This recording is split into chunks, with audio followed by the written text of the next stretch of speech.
Hey, what's up guys? I made a total of $43,391.56 in the year 2023 pre-tax, which includes my YouTube income, affiliates, and sponsors all combined for a tech-based channel that ended the year with a little over 30,000 subscribers. The beginning of the year, I was around 20,000 subscribers.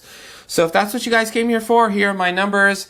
But if you guys want to stick around, I will go into more detail, starting with why I wrote potential income. So the reason why I said potential is because there is a delay in payment. So even though I made this much, I didn't actually receive this full payment yet because some of this I will receive in 2024. So with YouTube, there's a 1 month delay. So whatever I made in December of 2023, I will actually get paid in January of 2024. And with affiliates, mostly which is pretty much mostly Amazon, they have a 2 month delay for payments. So there that is. But let's jump into the YouTube analytics, which is what I want to focus on. Again, 21,528. So if I click on YouTube analytics, that's what I wrote down, 21,528, which is my 2023 year. Okay, so this is basically, if I hover over this, it shows me like how much I made every single day for the year. So YouTube has an insane amount of analytics, which is very, very helpful.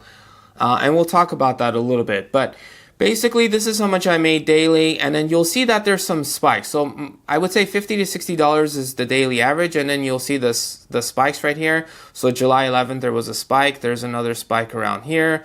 And then there's another spike on Black Friday and Cyber Monday. So the reason for the spikes are because I'm a tech-based channel. So there just happens to be sales on these days. So this was Amazon's Prime Day. I think this was Amazon's Prime Day deal, which was another Amazon super sale. And then obviously Black Friday, Cyber Monday, which are the biggest sales of the year, typically speaking. So around those times, I typically get more views because things are on sale, and because I've reviewed a good amount of stuff, people usually come to my channel.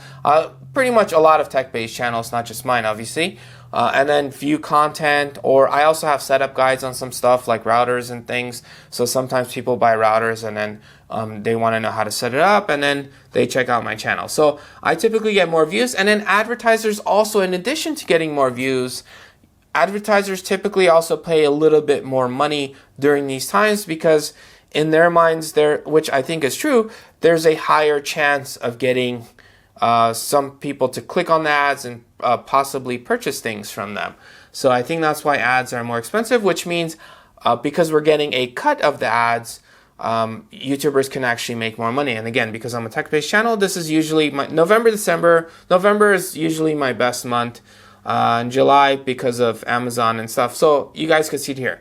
Now, if you guys are wondering why there was a drop here, I was actually hit with invalid traffic around mid-August, and it ended towards the end of September. And I think that was a bug on my end. I'm going to say with absolute certainty from my perspective that was a bug.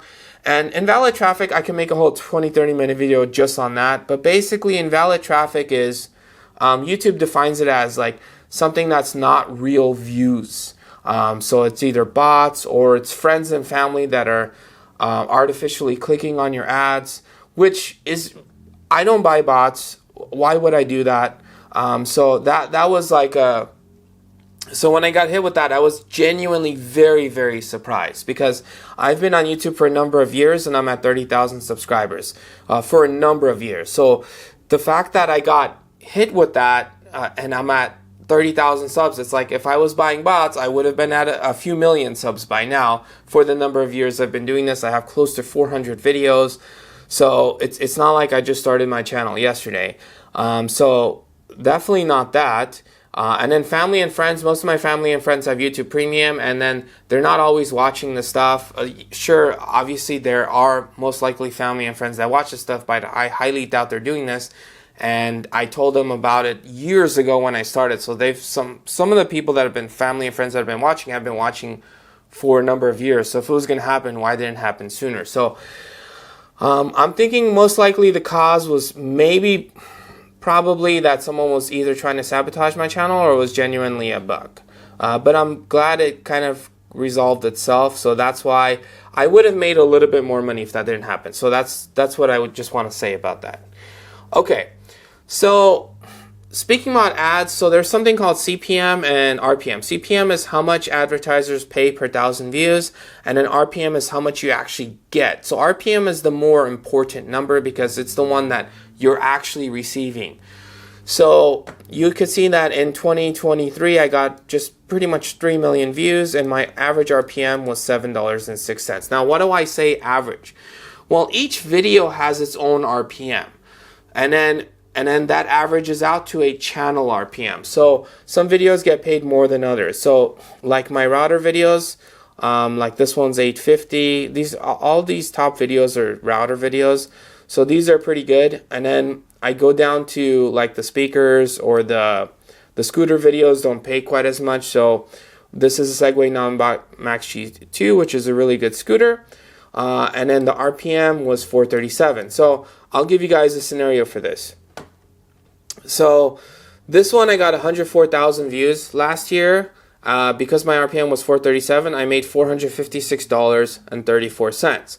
Now I have a Netgear Orbi setup guide that got a lot less views than that, so 41,000 views, but I made almost the same amount of money just because the RPM was higher on that. So advertisers were paying more to put ads on my router videos than to put ads on my scooter videos. So it really makes a difference what type of videos you are making.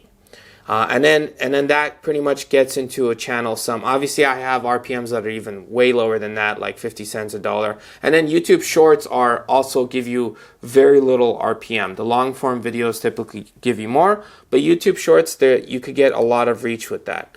Okay, so let's go back to this.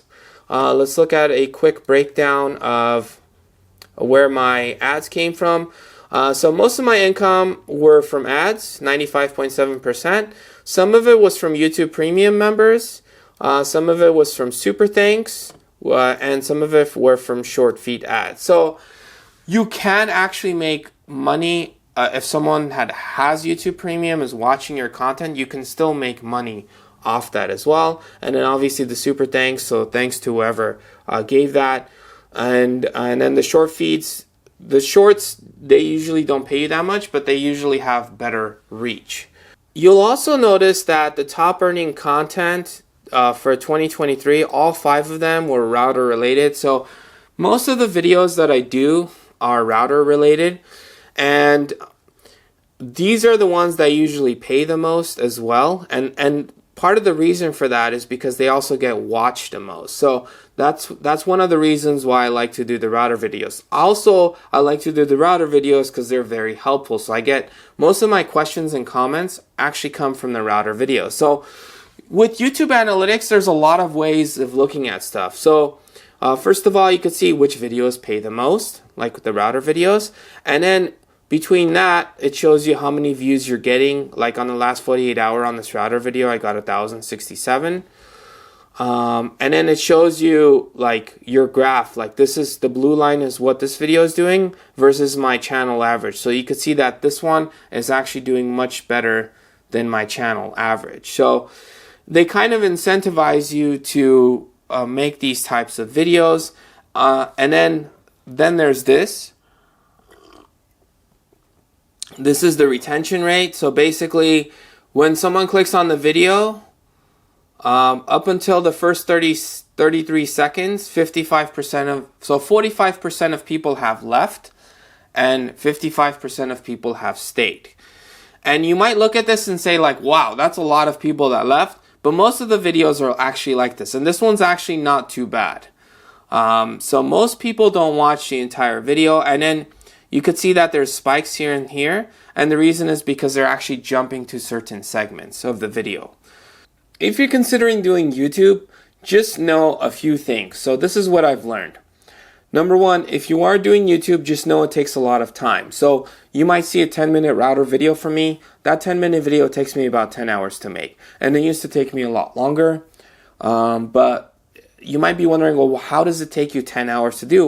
Well, there's a lot of stuff that goes into making videos. So first I have to unbox it. There's a camera up here. I show the unboxing. There's usually retakes of that because I messed up. And then I unbox it, I set it up, I turn off my internet. turn off my router, connect a new one. So all of this stuff takes time. I test with a whole bunch of devices like these, and then write down all the numbers, put it in Excel, and run different tests, not just a single test, run a bunch of tests, record the app, and then put the data in Excel, export that, and then do my video where I talk about how fast it is, whether I had problems or not, and then do a bunch of retakes of that, and then basically start editing it, and put the graphs in there, put the recorded app in there to give as much information as I possibly can to help people make the best decision possible, at least from my perspective, essentially to add as much value as I can. And the same is true for the scooter videos, bike videos. Like if I'm putting a bike together, well, I have to constantly adjust the camera, change where it's looking, focus on the new thing, and then put in the screw or put in the tire or put in whatever. So all of this stuff takes a lot of time to do this. So just as a heads up. Now, I could make it a little bit easier. Like I could take a router out, just do a quick speed test on my phone, and then just show that, and then boom, I'm done. But that wouldn't really be a complete video. So I want to add value, and that's my goal pretty much. Even with this, I even want to show you guys. So it takes a lot of time. It is good. I'm not going to say the whole process is fun, but parts of it are fun, especially because I like technology, which leads me to my next point. You should pick something that you're passionate about, something you like. So naturally, I like technology, so I'm looking at stuff anyways. So it's easier for me to do it, and I typically understand it better. It comes easier to me. There are things I don't understand at all, and there are things that I do, and technology is one of those things I'm usually a little more proficient with versus other things. So you won't see me doing a dance channel. Anyways, you guys get the point. But it can be rewarding. And then every year I have been making more money, which is good. But getting to the money aspect, and again, this is pre-tax. When you see 43,000, and yeah, some of this I will get paid in 24. But when you see this 43,000, this is pre-tax. So I'm not taking this whole thing home. And I also have to buy a lot of stuff, right? So I mean, look at these 4 phones. All of these phones are expensive, right? So I have the latest Pixel 8 Pro, the latest iPhone 15 Pro Max, the latest OnePlus 11, and the latest Galaxy S23 Ultra. I'm holding that upside down. And I have to keep up with stuff like the OnePlus, right? I had these 3 phones, and then I basically, or the variants of it, and then I had to get the OnePlus because I was testing Wi-Fi 7 routers, and I needed a Wi-Fi 7 device to actually get a full a good review out of it. Because if I get a Wi-Fi 7 router and I'm not testing with the Wi-Fi 7 device, really what's the point of doing... Okay, now let me not say what's the point. There is still a point even without Wi-Fi 7 devices, but I want to do a full review. It's kind of like getting an RTX 4090, which is a very powerful video card, and then playing solitaire. Or playing 1 or 2 games, but not really doing benchmark tests or really playing the highest games to show you guys like, oh, you could get like high FPS or really good graphics. So as a result, I buy a lot of technology. I buy routers. I buy a lot of stuff. I buy scooters and things like that. So the money very quickly dwindles. So I'm making nowhere near this much. So when you start this, you can't start it with, oh, I'm going to start this and I need to make money in the first month. I mean, maybe you can. I have seen some channels that have done very well, but it took me a long time to even get here. Obviously, you could do a lot better than me, but it's easier when you start with the mentality of, I'm just going to do this because I like doing this, I enjoy doing this, I'm good at this, or whatever the case may be. And you don't need the latest technology to start. You can start with the phone or like a basic camera or things like that. It doesn't need to be, you don't need like the latest camera or the latest audio gear. And then you kind of build up, like I've been building up throughout the years where I got lights and everything now, and I got like a microphone. I wouldn't record with the microphone before. And so you build up basically, but you could check if it's right for you or not. I personally do like doing YouTube, and I think it has a pretty good future. But yeah, Let me know what you guys think in the comment sections below. And as always, smash that subscribe button, and I'll catch you guys in the next one.